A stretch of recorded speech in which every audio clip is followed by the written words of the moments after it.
Hello বন্ধুরা, আজকে যে জায়গাটা সম্পর্কে আমি তোমাদের পরিচয় করিয়ে দেবো সেটা হলো ইয়ামথাং ভ্যালি। নর্থ সিকিমের ফ্লাওয়ার্স অভয়ারণ্য নামেও পরিচিত। ভারতের সিকিম রাজ্যের এটা মাঙ্গান জেলার ইয়ামথাং ভ্যালি হিমালয় পর্বতমালা দ্বারা বেষ্টিত ঘূর্ণায়মান তৃণভূমিতে নদী, উষ্ণ প্রশোভন, তারপরে চামড়ি এই যে গাই এবং ওই চরণভূমি দেখো সহ একটি সবাই প্রাকৃতিক ছবি অভয়ারণ্য, তুলে চলে অসাধারণ গেছে। দেখতে।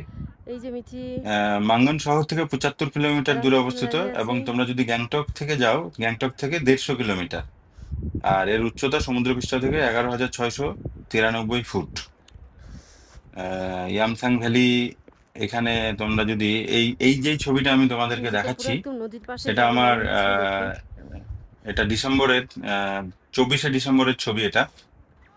তখন অতটা ঠান্ডা পড়েনি, মানে ঠান্ডা প্রচুর ছিল, মানে প্রচুর আশেপাশে বরফও ছিল। তোমরা একটু ভালো করে দেখে নাও। মামা আসো, মামা মাম্মা। আমার মেয়ে তো প্রচন্ড এক্সাইটেড, সে মিঠি একদম তাকে আসছে আটকানোই এখান। যাচ্ছে না। ও এখানে দেখো জোরে অক্সিজেন জোরে খুব লেভেলটা মজা অনেকটাই পাচ্ছে। কম, আমরা ভয়ও পাচ্ছিলাম রীতিমতো। আমি হাঁপাচ্ছিলাম, আমার তো তাও ঠিক ছিল, মিতার খুব কষ্ট হচ্ছিল একটু শ্বাস নিতে। কেন কি খুব মজা এইসব লেগেছে। আইএলটিতে এসে দৌড়াদৌড়ি ঝাপাঝাপি করতে নেই, শান্তভাবে চলাফেরা করতে হয়। কিন্তু মেয়ের জন্য মিতা এই যে কি একটু ছোটাছুটি ওই করছিল, পাহাড় থেকে আমরা এলাম। তাতে ওর শ্বাস নিতে একটু কষ্ট পুরো হচ্ছিল। তারপরে বরফে যাই হোক, ভেজা। একটু রেস্ট নেওয়া তো ঠিক হয়ে যায়। পাহাড়টা তো খুব সুন্দর, চতুর্দিকে পুরো বরফ জমে বরফ আছে, পড়ে আছে। এ তো একদম নদী ওই পর্যন্ত দেখো চলে মিঠি গেছে। একদম পুরো আমি নদীর কাছে দেখাচ্ছি যাবে মনে তোমাদের, হচ্ছে। ওকে কিছুতেই দাঁড় এখন করানো আমাকে যাচ্ছিল একটুখানি না, যেতে হবে। আটকানো যাচ্ছিল না। He is so excited. কিচ্ছু করার নেই, মিঠির জন্য আমাকে যেতেই হবে। মিঠির যদি এত এনার্জি থাকে তাহলে আমাকে এনার্জি গেইন করতেই হবে।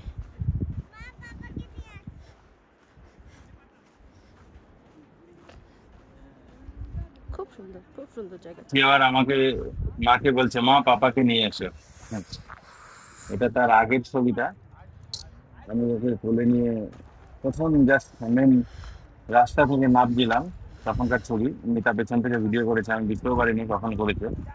তারপরে কিছুটা যাওয়ার পর মিঠু যখন দেখতে পারলো এত সৌন্দর্য, তারপর কোল থেকে নেমে ব্যাস শুরু হয়ে গেল। সেটা অলরেডি তোমাদেরকে দেখিয়েছি। ওকে আর দাঁড় করানো যাচ্ছিল না, একদম নদী পর্যন্ত চলে গেছে। আমি নদীর ছবিটাও দেখাচ্ছি।